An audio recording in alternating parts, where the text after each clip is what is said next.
ஓம் சாந்தி. ஓம் சாந்தி. ஓம் சாந்தி. இன்று ஜெகதம்பா மம்மா அவர்களால் உச்சரிக்கப்பட்ட இனிய மகா வாக்கியங்களை கேட்போம். மம்மாவின் இனிய மகா வாக்கியம்.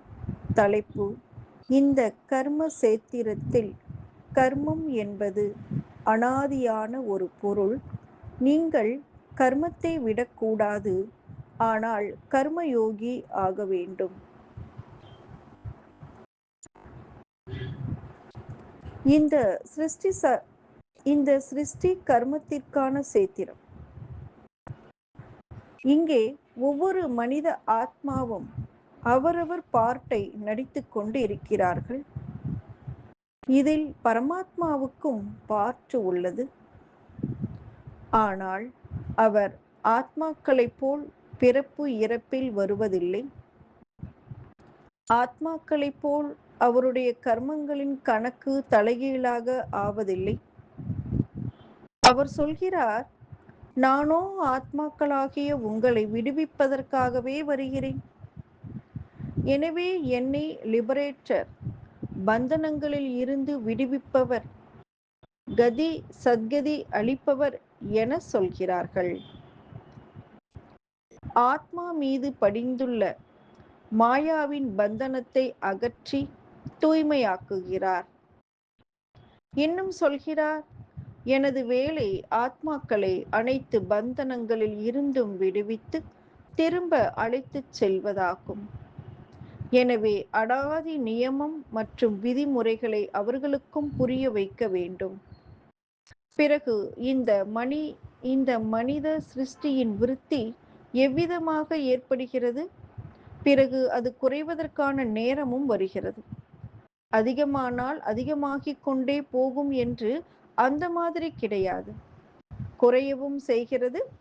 ஆக சிருஷ்டியில் ஒவ்வொரு பொருளுக்கும் நியமம் உள்ளது. முதலில் குழந்தை, பிறகு பையன், பிறகு இளைஞன், பிறகு முதியவன். ஆக முதுமையும் விரைவில் வருவதில்லை. முதியவர் ஆகியே இறுதி இற்றுப்போன முதுமை நிலை ஆகிவிடுகிறது. ஆக ஒவ்வொரு விஷயத்தின் வளர்ச்சி, பிறகு அதன் இறுதி வருவது என்பதும் நியமமாக உள்ளது.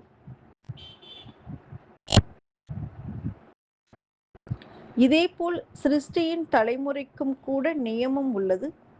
ஒரு வாழ்க்கையின் படிநிலையும் உள்ளதென்றால், பிறகு பிறவிகளுக்கும் படிநிலைகள் உள்ளன. பிறகு சென்றுவிட்ட தலைமுறைகளுக்கும் படிநிலைகள் உள்ளன. இதேபோல் அனைத்து தர்மங்களுக்கும் படிநிலைகள் உள்ளன. முதலில் வரும் தர்மம் மற்ற அனைத்தையும் விட சக்தி வாய்ந்ததாகும். பின்னால் மெதுமெதுவாக வரும் தர்மங்களின் சக்தி குறைந்து கொண்டே போகிறது. ஆக தர்மங்களின் பிரிவு, தர்மங்களின் நடைமுறைகள், ஒவ்வொரு விஷயமும் நியமங்களின் படிதான் செல்கின்றன. இந்த அனைத்து விஷயங்களையும் நாம் புரிந்து கொள்ள வேண்டும். இதே கணக்கின்படி பாபாவும் சொல்கிறார், எனக்கும் இதில் பார்ட் உள்ளது. நானும் ஓர் ஆத்மா, நான் கடவுள், நான் வேறு எந்த ஒரு பொருளாகவும் இல்லை. நானும் கூட ஆத்மாவேதான்.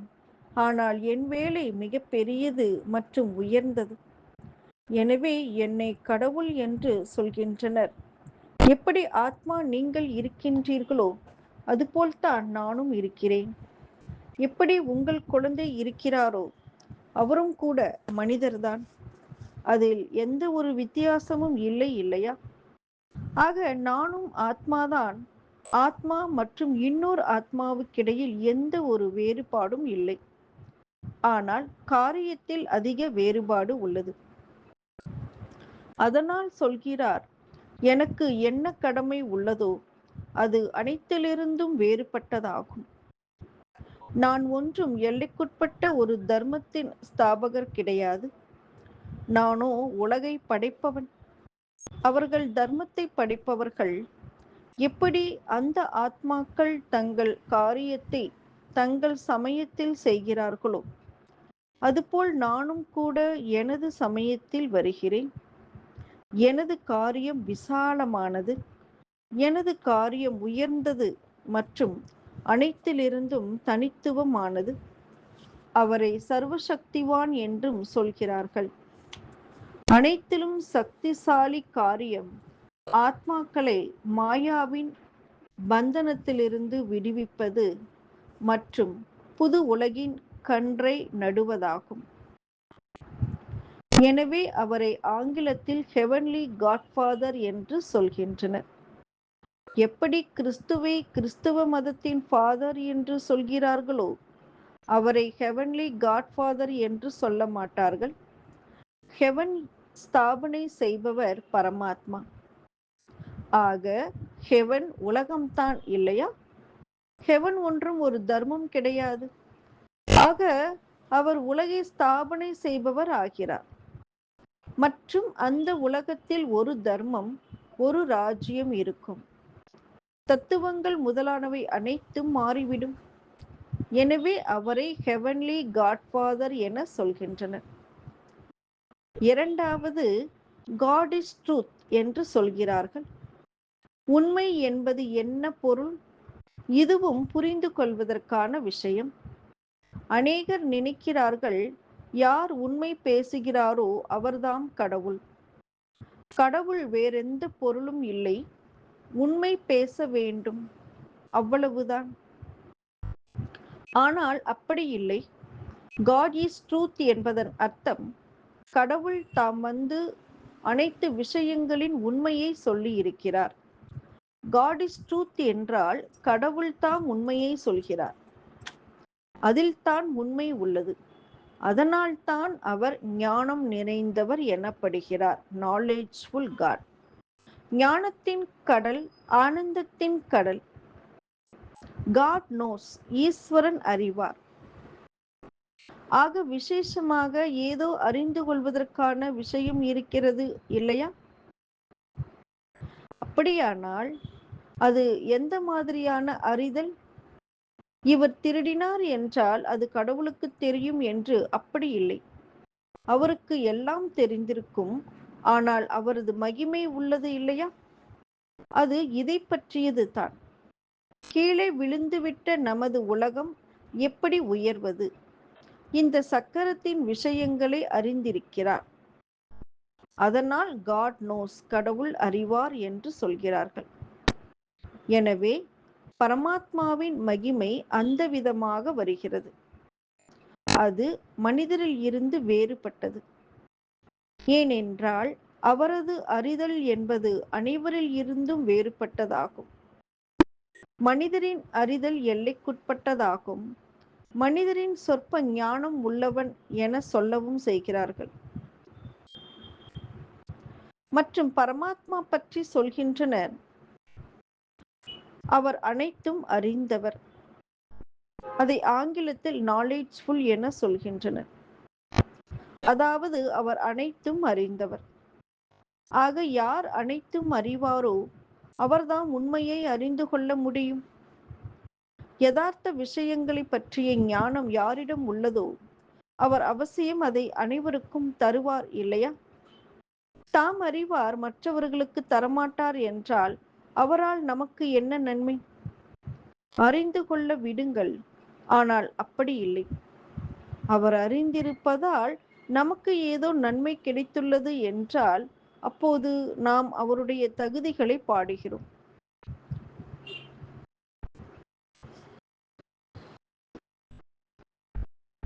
எப்போதாவது ஏதாவது நடந்துவிட்டால் சொல்கிறார்கள், பகவானே, இப்போது நீ இதை செய், நன்மை செய், இரக்கம் கொள், எனது துக்கத்தை போக்கு.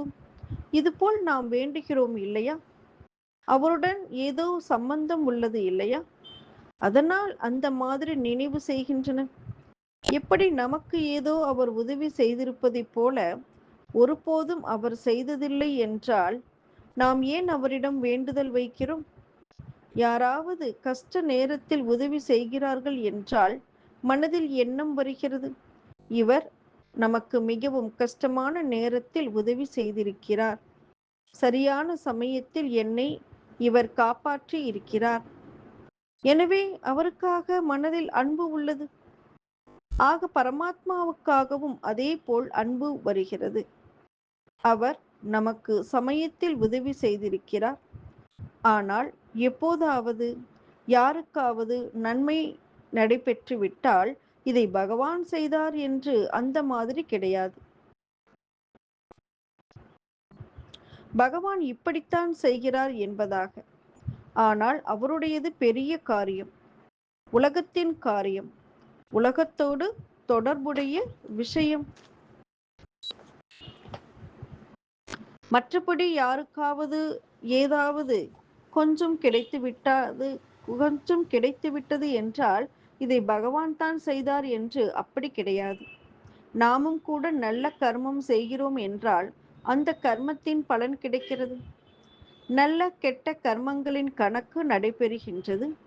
அதையும் நாம் அடைந்து கொண்டுதான் இருக்கிறோம். ஆனால் பரமாத்மா என்ன கர்மம் கற்பித்தாரோ அதனுடைய பலன் வேறு. அல்பகால சுகமோ புத்தியின் ஆதாரத்திலும் கிடைக்கிறது. ஆனால் அவர் என்ன ஞானம் கொடுத்தாரோ அதனால் நாம் சகயோகம் சதசுகம் பெறுகிறோம். அவர் என்ன ஞானம் கொடுத்தாரோ அதனால் நாம் சதா சுகம் பெறுகிறோம். ஆக பரமாத்மாவின் காரியம் வேறாக உள்ளது இல்லையா? அதனால் சொல்கிறார், நான் தான் கர்மத்தை பற்றிய யதார்த்த ஞானத்தை கற்பிக்கிறேன். அதுதான் கர்மயோகம் சிரேஷ்டமானது என்று சொல்லப்படுகிறது. இதில் கர்மத்தையோ வீடு வாசலையோ விடுவதற்கான விஷயம் கிடையாது. உங்கள் கர்மங்களை எப்படி பவித்திரமாக்குவது என்பதை மட்டும் நான் கற்பிக்கிறேன். ஆக கர்மத்தை பவித்திரமாக்க வேண்டும். கர்மம் செய்வதை விடக்கூடாது. கர்மமும் அனாதியான பொருள். இந்த கர்ம சேத்திரமும் அனாதியானது. மனிதர்கள் இருந்தால் கர்மமும் இருக்கும். ஆனால் அந்த கர்மத்தை நீங்கள் எப்படி சிரேஷ்டமானதாக ஆக்குவது என்பதை நான் கற்பிக்கிறேன். இதன் மூலம் பிறகு உங்கள் கர்மத்தின் கணக்கு அகர்மமாக இருந்து விடுகிறது. அகர்மம் என்பதன் பொருள் எதுவும் தீய கணக்காக ஆவதில்லை. இப்படி சொல்லிக் கொண்டிருப்பது கூடாது. அதாவது நான் இதை செய்வேன், அதை செய்வேன், உலகம் என்ன சொல்லும், அவர்கள் என்ன சொல்வார்கள், அட உலகம் என்ன சொல்லும், இதை விட்டுவிடுங்கள். இப்போது இந்த உலகமே சென்றுவிடப் போகிறது. இப்போது மரணம் முன்னாலேயே நின்று கொண்டுள்ளது. நீங்கள் இவ்வளவு நீள அகலமாக தயார் செய்து கொண்டிருக்கிறீர்களே, அவை வீணானவையாகவே செய்து கொண்டிருக்கிறீர்கள். இப்போது பாபா சொல்கிறார், அப்படி வீணாக போவதை நிறுத்தி சேமியுங்கள். இந்த சரீர நிர்வாகத்திற்காக எவ்வளவு வேண்டுமோ செய்யுங்கள். எவ்வளவு உங்களுக்கு படைப்புடன் கணக்கு வழக்கு இருக்குமோ அவ்வளவு செய்யுங்கள். நான் எங்கே பராமரிப்பேன், நான் எங்கே பராமரிப்பேன்? இந்த உங்கள் படைப்பை நீங்கள் தான் பராமரிக்க வேண்டும். எது அவசியமோ அதை நீங்கள் செய்யலாம். ஆனால் இப்போது என்ன அதிகப்படியாக படைத்து கொண்டு இருக்கிறீர்களோ அதை நான் தடை செய்கிறேன். ஏனென்றால் இப்போது அதெல்லாம் கீழே விழத்தான் போகின்றன. ஏன் உங்கள் நேரத்தை தவறான வழியில் வீணடிக்கின்றீர்கள்? இந்த தவறானவற்றின் சச்சரவுகளால் தான் நீங்கள் துக்கமடைந்திருக்கிறீர்கள். அந்த சச்சரவுகளில் இருந்து நீங்கள் எப்படி விடுபடுவது என்பதுதான் உங்களுக்கு சொல்லிக்கொண்டு இருக்கிறேன். பிறகும் உட்கார்ந்து கொண்டு அநேக சாக்கு போக்குகள் சொல்வது என்பது எங்கே உள்ள வழிமுறை? பிறகு பாபாவும் சொல்கிறார், பாருங்கள், இப்போது எனக்கு நேரடியாக உங்கள் கைவிரலை கை கொடுக்கவில்லை என்றால் நான் பிறகு மூக்கை பிடித்து அழைத்து செல்வேன். மூக்கை பிடித்தால் பிறகு மூச்சு திணறும். பிறகு துக்கம் ஏற்படும். தண்டனைகள் பெற வேண்டி இருக்கும் இல்லையா? எனவே சொல்கிறார், இப்போது கையோடு கை சேர்த்து செல்வதற்கான நேரம் வந்துவிட்டது. நேராக செல்லவில்லை என்றால் பிறகு என் கையில் உங்கள் மூக்கு வந்துவிடும். பிறகு துக்கம் அடைவீர்கள். பிறகு பாருங்கள், பிறகு அந்த நேரம் எதுவும் செய்ய இயலாது. எனவே பாபா சொல்கிறார், குழந்தைகளே, இப்போது நீங்கள் என்னுடையவர்களாகி என்னிடம் வந்து நான் சொல்வதைக் கேட்டு பிறகும் கூட எதுவும் செய்யவில்லை என்றால் அதற்காக மிக கடுமையான தண்டனைகள் உள்ளன. எனவே எந்த பாவப்பட்டவர்களுக்கு தெரியாதோ அவர்களின் விஷயம் தனி. மற்றபடி யாருக்கு தெரியுமோ, யார் அமர்ந்து நான் சொல்வதை கேட்டு பிறகு இதே விஷயங்களில் தவறிழைத்தால் அவர்கள் மீது கருணை கிடையாது. எப்படி 10 மடங்கு நன்மை உள்ளதோ அதுபோல் 10 மடங்கு நஷ்டமாகியும் விடும். அதனால் சொல்கிறேன், தனது நஷ்டத்தை இழப்பை நல்லபடியாக புரிந்து கொள்ளுங்கள். நல்லபடியாக உங்கள் புத்தியை கொஞ்சம் திறந்து வையுங்கள். இப்போது பாபா மீது புத்தி யோகத்தை ஈடுபடுத்துவீர்களானால் சக்தி கிடைக்கும். ஆக இந்த அனைத்து விஷயங்களையும் வந்து புரிந்து கொள்ளுங்கள், மறக்காதீர்கள். இப்போது நடந்து கொண்டிருக்கும் சமயத்தை பற்றி அறிந்து கொள்ளுங்கள். புத்தியை திறந்து சமயத்தின் முழு நன்மையை பெறுங்கள். தனது முழு அதிர்ஷ்டத்தையும் திறந்து வையுங்கள். சொல்லவும் செய்கிறார்கள், எப்படி சேர்க்கையோ அதுபோலவே நிறம் என்று. எனவே யாரிடம் இப்போது இந்த தாரணை முழுமையாக இல்லையோ அப்போது மாயாவின் சேர்க்கையின் நிறம் படிந்துவிடும். அதனால்தான் சொல்கிறார்கள், தீயதை கேட்காதீர்கள், பார்க்காதீர்கள், பேசாதீர்கள். இதுபோல் அநேக தீமைகள் உள்ளன. இங்கேயும் அநேகரை விடுவதில்லை. பிறகு ஒருவர் மற்றவரின் சங்க தோஷத்தில் வந்து விடுகின்றனர். எனவே சொல்கிறார், அத்தகைய சங்க தோஷத்திலிருந்து விலகி பாதுகாப்பாக இருங்கள். சங்க தோஷம் வெளியில் உள்ளது, இங்கே இல்லை என்று அந்த மாதிரி நினைக்காதீர்கள்.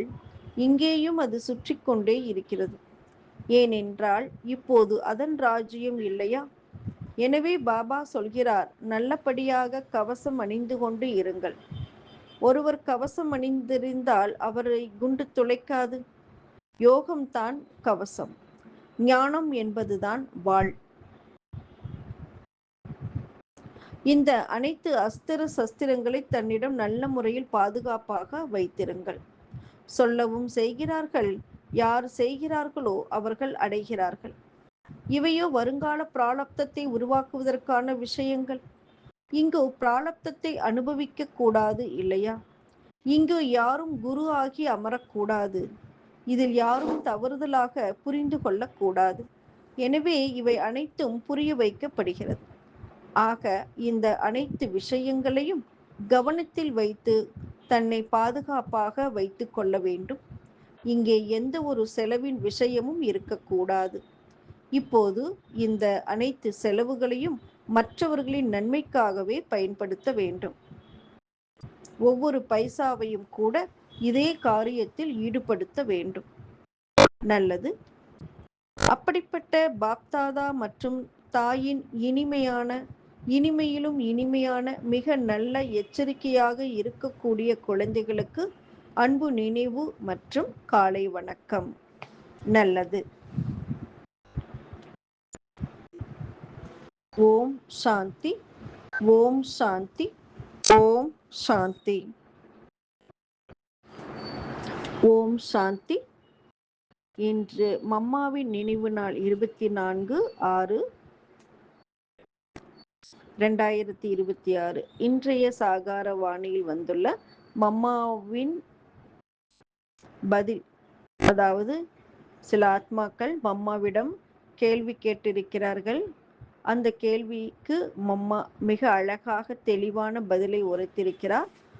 அந்த கேள்வி பதில் என்னவென்று இதில் நாம் பார்ப்போம். மம்மாவிடம் கேள்வி கேட்கிறார்கள் இப்படியாக, மம்மா, நாம் நடமாடும் போதும் சுற்றி வரும் போதும் யோகத்தின் உயர்ந்த அவஸ்தாவில் எப்படி நிலைத்திருப்பது?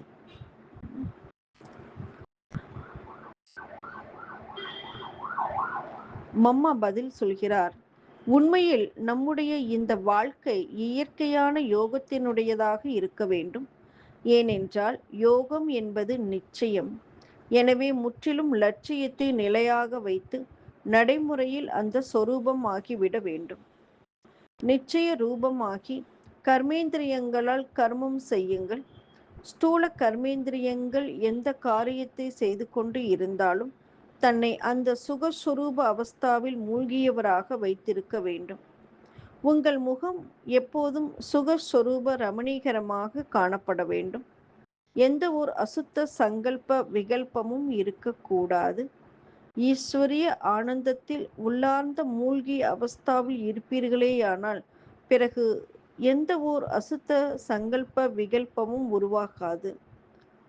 சுத்தமான தூய்மையான நிலத்தில் உருவாகும் சங்கல்பங்கள் உலக மக்களின் ஒற்றுமைக்காக உள்ளது, தனது சுய முன்னேற்றத்திற்காக இருக்கும். இது மிக இனிமையான அழகிய அவஸ்தா.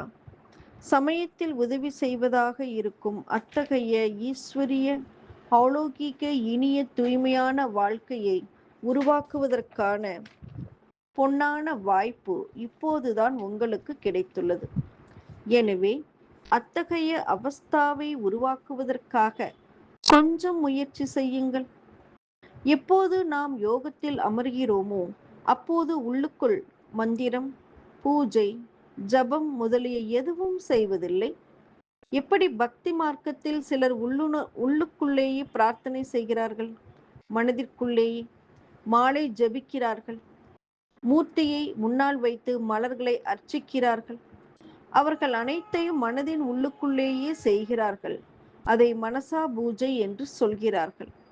ஆனால் நமது யோகத்தில் நாம் நமது சுய சொரூபத்தில் நிலைத்திருந்து சுகஸ்வரூபம் ஆகிவிடுகிறோம். தனது மனதுடன் கூடவே அனைத்து கர்மேந்திரியங்களையும் கட்டுப்படுத்தி ஒருமுகப்பட்டவராகி ஈஸ்வரிய சுகஸ்வரூபம் ஆகிவிடுகிறோம். இதற்காக யோகத்தின் சமயம் தனக்காக நிர்ணயிக்கப்படுகிறது. அங்கே ஒரே சமயத்தில் அமர்ந்து அபியாசம் செய்கிறோம். உலகாயத விஷயங்களில் இருந்து தொடர்பை துண்டித்து அவ்யக்த சம்பந்தத்தில் மட்டும் தொடர்பை இணைத்து வைக்க வேண்டும். அப்போது நினைவு செய்வது எளிதாகிவிடும். நல்லது. ஓம் சாந்தி. வரதானம்.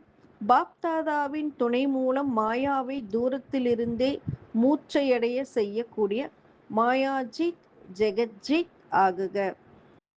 எப்படி பாபாவுக்கு சிநேகியாகி இருக்கிறீர்களோ அதுபோல் பாபாவை துணையாக ஆக்கிக் கொள்வீர்களானால் மாயா தூரத்திலிருந்தே மூர்ச்சையாக ஆகிவிடும்.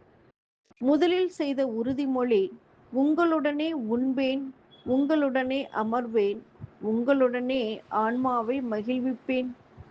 இந்த உறுதிமொழியின்படி முழு நாளின் தினச்சரியாவில் ஒவ்வொரு காரியத்தையும் பாப்தாதாவின் துணையுடன் செய்வீர்களானால் மாயா தொந்தரவு செய்ய இயலாது, அது அழிந்துவிடும். ஆக துணைவரை சதா துணையில் வைத்துக் கொள்ளுங்கள். துணையின் சக்தி மூலம் அல்லது சந்திப்பில் மூழ்கி இருப்பதன் மூலம் மாயாவை வென்றவராக, உலகை வென்றவராக ஆகிவிடுவீர்கள். ஸ்லோகன். தனது உயர்ந்த உள்ளுணர்வு மூலம் உலகியல் வாழ்வின் சூழ்நிலைகளை மாற்றிவிடுங்கள். நல்லது. ஓம் சாந்தி. ஓம் சாந்தி. ஓம் சாந்தி.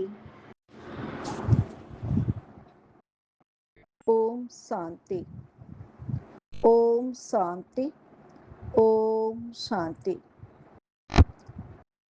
இன்று ஜெகதம்பா மம்மா அவர்களால் உச்சரிக்கப்பட்ட இனிய மகா வாக்கியங்களை கேட்போம்.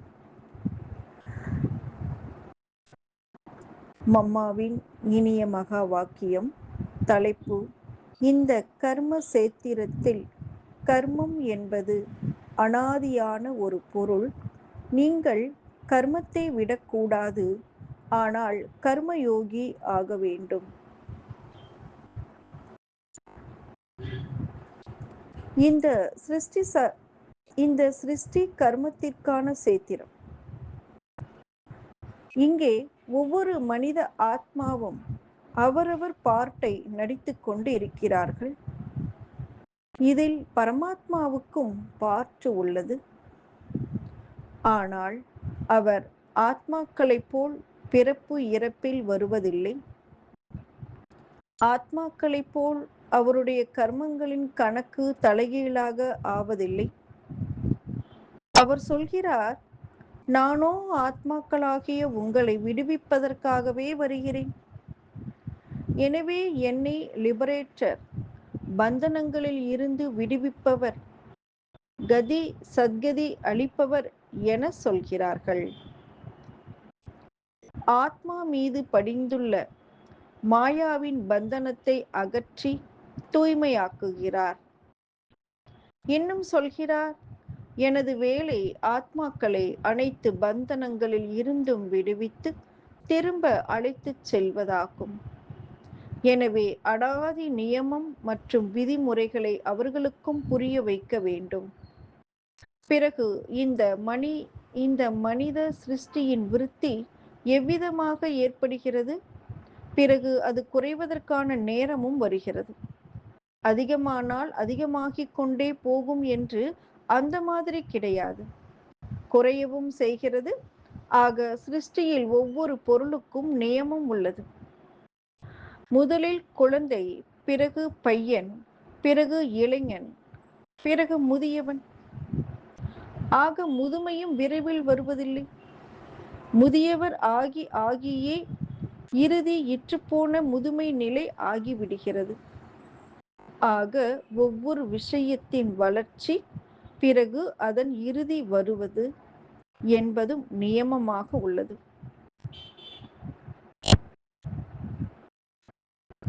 இதேபோல் சிருஷ்டியின் தலைமுறைக்கும் கூட நியமம் உள்ளது. ஒரு வாழ்க்கையின் படிநிலையும் உள்ளதென்றால், பிறகு பிறவிகளுக்கும் படிநிலைகள் உள்ளன. பிறகு சென்றுவிட்ட தலைமுறைகளுக்கும் படிநிலைகள் உள்ளன. இதேபோல் அனைத்து தர்மங்களுக்கும் படிநிலைகள் உள்ளன. முதலில் வரும் தர்மம் மற்ற அனைத்தையும் விட சக்தி வாய்ந்ததாகும். பின்னால் மெதுமெதுவாக வரும் தர்மங்களின் சக்தி குறைந்து கொண்டே போகிறது. ஆக தர்மங்களின் பிரிவு, தர்மங்களின் நடைமுறைகள், ஒவ்வொரு விஷயமும் நியமங்களின் படிதான் செல்கின்றன. இந்த அனைத்து விஷயங்களையும் நாம் புரிந்து கொள்ள வேண்டும். இதே கணக்கின்படி பாபாவும் சொல்கிறார், எனக்கும் இதில் பாற்று உள்ளது. நானும் ஓர் ஆத்மா. நான் கடவுள். நான் வேறு எந்த ஒரு பொருளாகவும் இல்லை. நானும் கூட ஆத்மாவேதான். ஆனால் என் வேலை மிக பெரியது மற்றும் உயர்ந்தது. எனவே என்னை கடவுள் என்று சொல்கின்றனர். எப்படி ஆத்மா நீங்கள் இருக்கின்றீர்களோ அதுபோல்தான் நானும் இருக்கிறேன்.